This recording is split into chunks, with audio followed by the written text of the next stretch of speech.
की economic situation का भी ये पता है, आपको ये भी पता है कि आपको आईएमएफ की ज़रूरत है, और वहाँ आप, वो पंजाबी की मिसाल है, तो आप वहाँ पर जो है वो कमज़ोर भी हैं और आप लड़ने भी निकल पड़े हैं।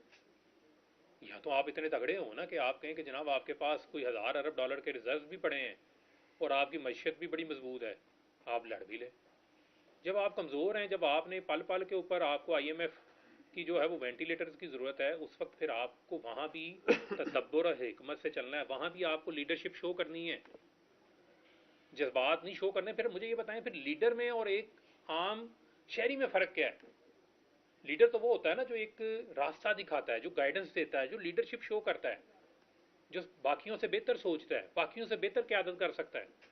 जब आप में और नीचे एक आम आदमी के जज्बात में फ़र्क नहीं है, तो फिर आप मुल्क को कैसे आगे लेके चल सकते हैं, मुल्क को कैसे लीड कर सकते हैं? उसका भी मुल्क को नुकसान हो।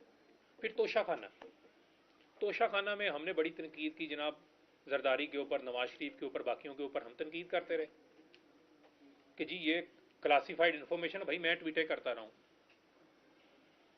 मैं ट्वीटें करता रहा हूँ, मैं प्रेस कॉन्फ्रेंस करता रहा हूँ कि ये क्लासीफाइड इन्फॉर्मेशन के पीछे छुप रहे हैं। हमें ये पता ही नहीं है कि इमरान खान साहब ने भी तोशाखाना से घड़ियाँ ली हुई हैं, आपने पेमेंट करके ली है, जो भी लिया है, वट एवर जो भी आपने किया है, मैं उसकी डिटेल में नहीं जाता। लेकिन मेरा ये सवाल कि इमरान खान जैसे लीडर जो कि हाई मॉरल ग्राउंड्स की बात करते थे, जिन्होंने हमें सिखाया कि जी अपने असासे शो करें, जी सबसे पहले वेबसाइट पे असासे डाल दिए, जी नवाज शरीफ ने कितना टैक्स दिया, जी 5,000 टैक्स दिया, 0 टैक्स दिया, जी मैंने इतना टैक्स दिया, जी हमें यही सबक सीखते आए ना, इसी वजह से लोग, पाकिस्तान की आवाम उनके साथ लगी, हम जैसे लोग उनके साथ खड़े हुए।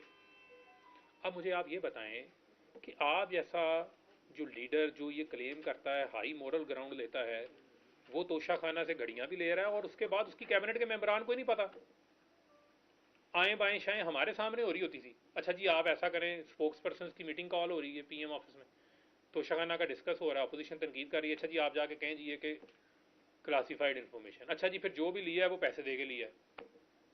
यानी कि जो चीज़ डिफेंडेबल ही नहीं है उसको, उसका दिफा हम कर रहे थे। अल्टीमेटली वो मालूम पड़ा कि फिर जाहिर बात है, अगर आपने अपनी जो डॉक्यूमेंट्स हैं, जो आपने जो शो करने थे, उसके मुताबिक आपने उसको मेंशन नहीं किया इलेक्शन कमीशन के गोशवारों के अंदर, तो उसका जवाब दे तो आपको होना पड़ेगा। लेकिन मेरा आज भी बुनियादी सवाल ये है कि इमरान खान साहब जो हाई मॉरल ग्राउंड लेते हैं इस बात के ऊपर, उनको ये जेब ही नहीं देता था, या वो पहले दिन आके बता देते कि मैंने घड़ियां ली हुई हैं या तोशाखाना से मैंने ये चीज़ें ली हैं, किसी को मालूम ही नहीं है।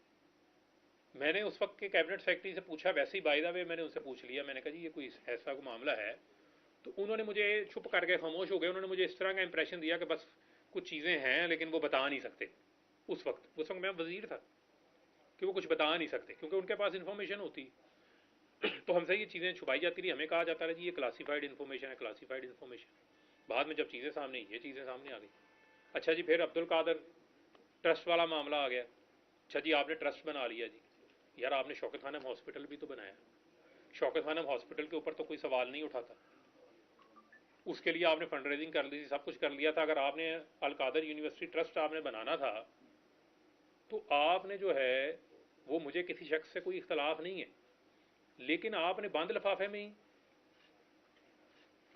जो है वो पास करवा दिया कैबिनेट से। कैबिनेट को पता ही नहीं किसी को, मैं उसका कैबिनेट का हिस्सा नहीं था, लेकिन जो हुआ यही चीज़ें कोड हो रही हैं ना। जो हाई मॉरल ग्राउंड की बार बार बात होती है, वहां पर आपके फिर हाई मॉरल ग्राउंड्स कहाँ पे चले गए? इसका मतलब आपने कॉम्प्रोमाइज़ किया। फिर आप भी कहीं ना कहीं पे कॉम्प्रोमाइज़ आप थे, वो आप उसका बरमला एक्सेप्ट करें, नहीं फिर कहें कि नहीं जी मैं बहुत अच्छा हूँ बाकी सारे बुरे हैं।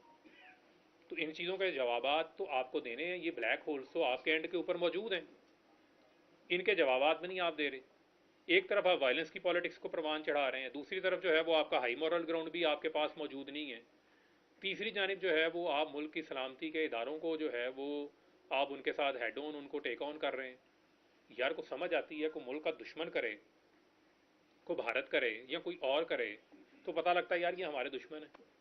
अब यहीं पे बैठ के, अब उससे सोशल मीडिया पे, जो सोशल मीडिया पे लोग हैं, जो पाकिस्तान की यूथ है, मैं उनसे आज बात कर रहा हूँ, उनसे ये सवाल कर रहा हूँ।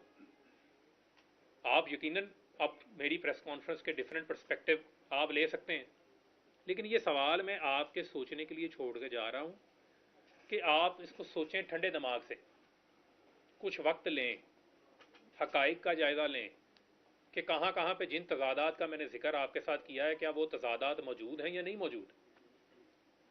मैं नहीं आपको कह रहा कि आप इस पार्टी का साथ दें या आप उस पार्टी का साथ दें या ना दें। आप, मैं जिस पार्टी को आज ज्वाइन करने जा रहा हूँ उसके बारे में अभी मैं आखिरी 2 मिनट बाद उस पर बात करूँगा, वो मैं पैगाम आपको बाद में दूंगा। लेकिन आप पहले ये तो सोचें भाई कि मुल्क अगर बाहर सड़क पे किसी की गाड़ी जली है तो वो भी किसी की है। मैं आपको कह रहा हूँ ज़मान पार्क के बाहर आपने लोगों का वो ले गए थे मोमेंटम, ये मेरे साथी बैठे हुए हैं बाहर, कि ख़त्म हो गई, मसलन हर चीज़ ख़त्म हो गई। पुलिस की गाड़ी गुजरी है, वहाँ पर वो ऐसे नौजवान खड़े हैं कि वो मेरी बात में नहीं सुन रहे। मैं कह रहा हूँ यार ये क्यों गाड़ी तोड़ी है तुमने जाके, ये हमारी गाड़ी है, पुलिस की गाड़ी है, ये तुमने गाड़ी क्यों जलाई है, क्यों तोड़ी है, जला दी। कि जी वो खान साहब पे हमला करने आए थे। यार खान साहब पे हमला करने आए थे को पाकिस्तान का कानून भी तो मौजूद है। अगर खान साहब को पकड़ने आता है तो कल को उसका जायज़ा पाकिस्तान की अदालतों ने लेना है ना। वो लीडर तो कहते हैं जेल हमारा ससुराल होता है, वो जेल में जाके